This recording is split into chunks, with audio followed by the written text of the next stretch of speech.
You ever get an email and it pops in your box and you open it and then you go, what in the hell is this? Well, today, I was alerted to this website that indicted media owner Carlos Watson, OG.com, is sending around. So he's decided to launch this website called twoblackforbusiness.org. And Carlos, as part of his defense, is saying that the white prosecutors in Brooklyn who indicted him for his involvement in the crimes that they allege at OZ, that 90% of the people who they have charged are people of color. So he has this press release on here, and his defense team is being led by Ronald S. Sullivan, Sr. Of Harvard.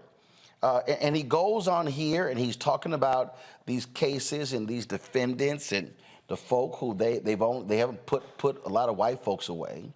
And then he puts in here, talking about too often black entrepreneurs are being criminalized for their activities. Now, mind you, this is the same Carlos Watson who they put in here, who's facing 37 years in prison because of activities. And then he even tries to call out white media folks like Shane Smith at Vice, as well as Jonah Peretti at BuzzFeed. Then talks about how African Americans are less likely to get venture capitalist money. I mean, it goes on and on and on and on and on and on. And it says on here, please contribute, to his fund. You see the website right here, y'all. The U.S. legal system criminalizes the actions of black entrepreneurs such as OZ Media founder Carlos Watson while giving their white counterparts a pass. And so y'all, I mean, the site is hilarious. So then he posted a video on Vimeo that was even more hilarious to listen to. Now, what he's essentially saying is, I'm a crook, but y'all didn't go after the other crooks too. Press play.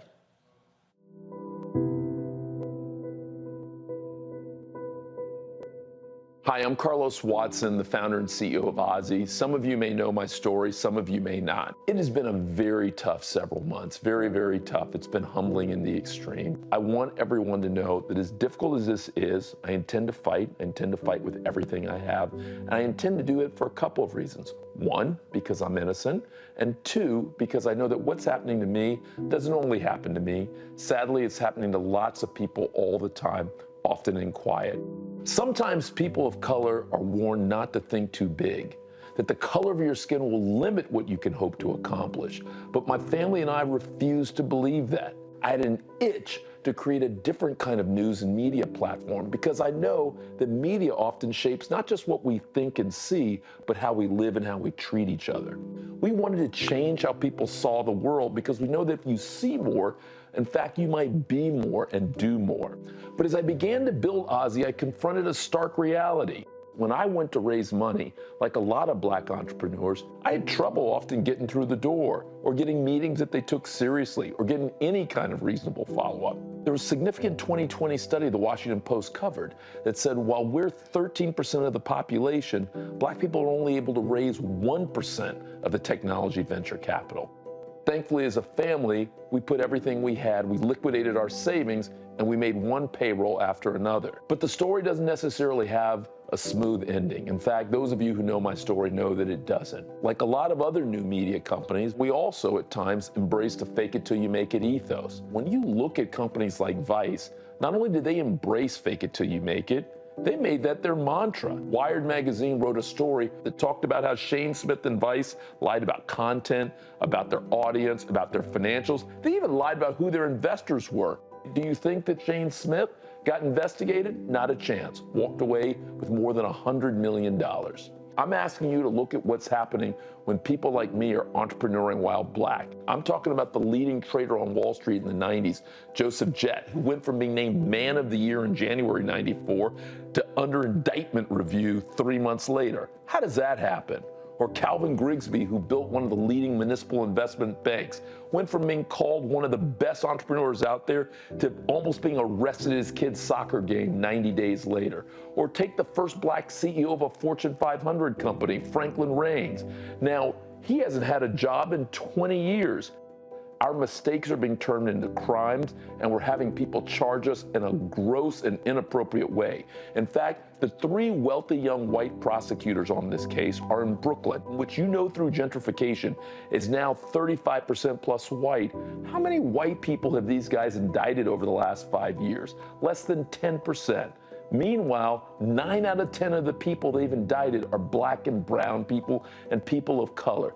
And while I'm not a martyr, I do care about the next generation. I do care that other young entrepreneurs like me, other young black entrepreneurs like me, don't continue to face the same crazy odds that I face, the same overcharging and selective prosecution that has hit so many of us. Thank you for taking a moment with this. God bless you and God bless us all. What you just heard was absolute complete bullshit. Oh, now all of a sudden you want to put on a kente coat.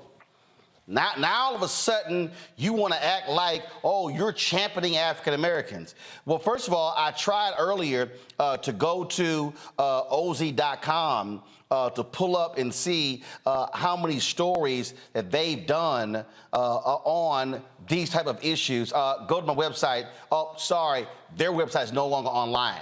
You can't actually look it up.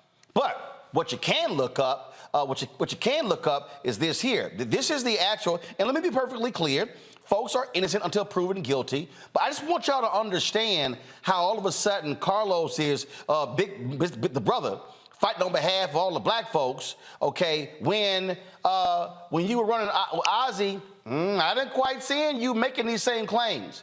And we were out there fighting for black-owned media to get advertising dollars. Oh, you were the darling of the industry. You weren't standing out there fighting with us. Nope. No, you were not. I don't recall seeing those social justice stories, Carlos, when you were running Ozzy. Where were they? You know why? Because you were the darling of white venture capital money. Y'all raised $75 million. Don't try to act like, oh my God, it was so hard and it was so difficult and oh, this is the lack of money that black people get. You got the money. If you, matter of fact, you know what, let me just go ahead, before I show this here, let me just type in Ozzy and Group M. Group M is one of the largest ad agencies in the country. What did I just say? One of the largest in the country. They had something called a media inclusion initiative. And what did they do? They struck a 2-year deal with Ozzy. Here's right here. Here's the story. It was an ad age. Group M strikes a 2-year deal with Ozzy to further its DEI efforts. Sure did. You go to the ad age story, you're going to actually see what that initiative was all about right here. Oh, my goodness. Here it is. And this was, of course, in April of 2021. That's right. 2-year multi-platform deal. Millions of dollars with the CEO of Group M, Kirk McDonald, who's a brother. Oh, investment, all things they're going to be doing, how great they are, socially conscious media, all that sort of stuff. Folks, they got way more advertising money than we have. They were getting stories done left and right on how great they were, and all that shit was made up. So and then I love when he said in the video, you know, when black entrepreneurs make mistakes and get overcharged. Oh, make mistakes. This is the press release from the Department of Justice. Ozzy Media and its founder, Carlos Watson, indicted in a years-long multi-million-dollar fraud scheme. Here's what's interesting here. This paragraph right here. Watson's co-conspirators, Samir Rao, Ozzy's chief operating officer, and Susie Hahn, Ozzy's chief of staff, from June 2019 to October 2021, previously pled guilty to charges relating to their roles in the scheme. The U.S. Securities and Exchange Commission is taking concurrent enforcement action. Here's the quote. As alleged, Carlos Watson is a con man whose business strategy was based on outright deceit and fraud. He ran Ozzy as a criminal organization rather than as a reputable media company. Stated United States Attorney Peace, investment fraud undermines confidence in our nation's markets and investors and makes it harder for honest businesses to compete. Honest businesses like Black Star Network. Our office of the Department of Justice have made it clear that prosecuting corporations and their corrupt executives who flagrantly violate the law are top priorities. Now, Carlos said, we made mistakes. We made mistakes. But it says right here, they had a festival, fraudulent numbers. Between 2018 and 2021, Watson and his co-conspirators orchestrated a scheme to defraud investors and lenders to Ozzy of tens of millions of dollars through fraudulent misrepresentations and omissions about key aspects of Ozzy's business, including Ozzy's financial results, debts, and audience size. Now, let me help you all out with this one right here. Do you know how this story even blew up? When one of the co-conspirators was impersonating a YouTube executive on the phone, and the feds say they uncovered actual text messages that Carlos was sending to the guy while it was happening. Carlos later said, oh, he must have had a mental breakdown and he's left the company. And let me be perfectly clear. Can two things be correct at the same time? Absolutely. If you have prosecutors who are only going after people of color, that's a fundamental problem. But if you're doing some illegal shit, don't be trying to all of a sudden cloak yourself in blackness. Okay, OJ 2.0, in order to deal with the stuff that you did. Now, he says, I'm going to fight this whole thing. All right, I got you. And I see you, the lead defense attorney, and all that sort of stuff along those lines. But here's what I know. Here's what I know as a Black-owned media executive. Our numbers were real. We couldn't get media to do a story on us. The LA Times article that was done on us was the first one. It took us 3.5 years, almost 4 years, to get anybody to do any kind of story on us. Oh, no, he was a darling. And let me be real clear with y'all. I ain't jealous of nobody. I'm not jealous of anybody who raised money, who gets media coverage, who's doing well. Nobody. Black, white, Latino, Asian, Native American, I don't actually care. It does not matter to me. What I don't appreciate is all of a sudden, you super brother number one. What I don't appreciate is all of a sudden, you trying to make it like a black thing to cover up what your ass did. Now, yeah, you're going to get your day in court, but to say that mistakes were made, okay, if mistakes were made, Carlos, why did your COO plead guilty? If mistakes were made, why did your chief of staff plead guilty? Folk don't plead guilty to mistakes. There's a difference between I made a mistake and I committed a crime. A mistake is, oh, I thought we had 1 million views on that video. A mistake is saying we had 1 million when instead we had 500,000. But when you purposely overstate audience to raise money, your ass committing crimes. And so, as I sit here, I look at this website, and then all of a sudden he wants to bring all these other people in, Franklin Raines and this person and what happened to them? Did Michael Milken get convicted? Yep. There's some other white boys who've gotten convicted, who served time in jail. There's some other people who've gotten convicted of securities fraud, of fraudulent activity on Wall Street. But don't sit here and then try to sit here and curry favor. And I'm seeing all these tweets. Hey, take a look at this, take a look at that. I'll be happy to take a look at these prosecutors and say, who are the folks that you're going after? And is it equal justice under law? But Carlos, ain't no way in hell I'm defending your ass. And you know I'm not gonna do that crap. because that's a bunch of BS. And his website is a bunch of BS, and so is that damn video. Somebody has to say it. And again, y'all, let me be real clear. I've never done business with Carlos and Ozzy, but I tell you what did happen. After that New York Times article, when he didn't go on the Breakfast Club, he didn't go on the Breakfast Club before. He wasn't doing black media before he got in trouble. See, y'all, let me just go ahead and say it. I'm sick of black people who now want to come to black media when your ass is getting in trouble. You don't call black-owned media when things are going well. You don't say, hey, how can we grow businesses together? How can we get advertising as a collective? No, you all on your own.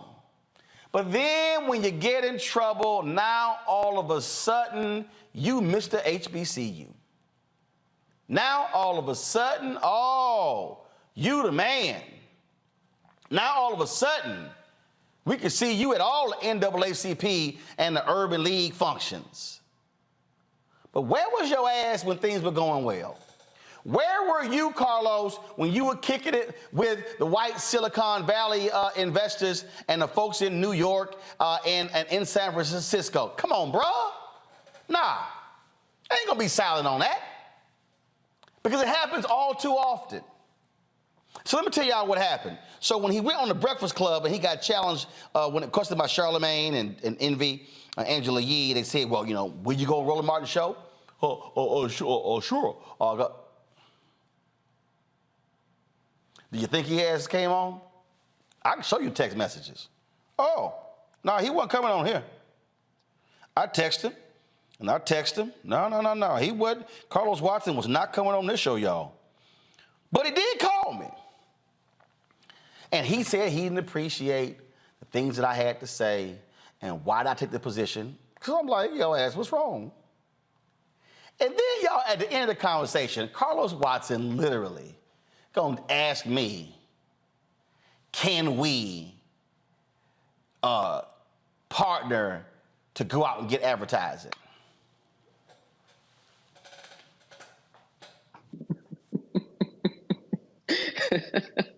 Now, your ass didn't call me before you got investigated, but you actually thought after your ass was getting investigated. Now, this was before he got indicted, but he actually thought after, he really thought after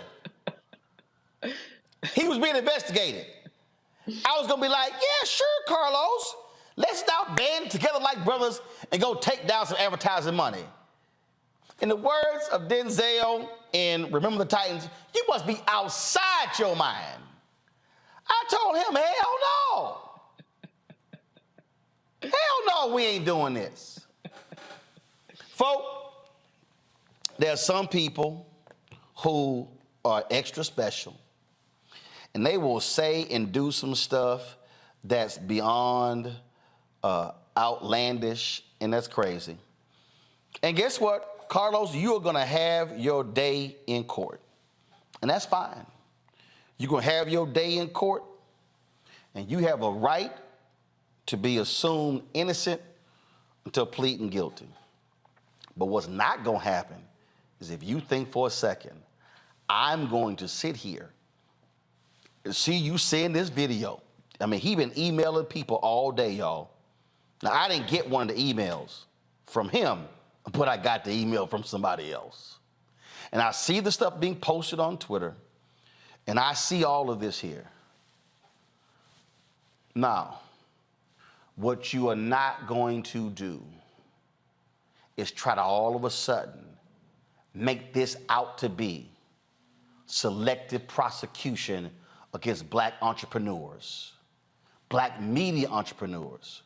Because, Carlos, there are black-owned media owners who are out here busting our ass every single day to pay the bills. We are out here trying to increase our traffic. We're out here trying to cover the stories that matter. We're trying to actually do stuff where we care about the community.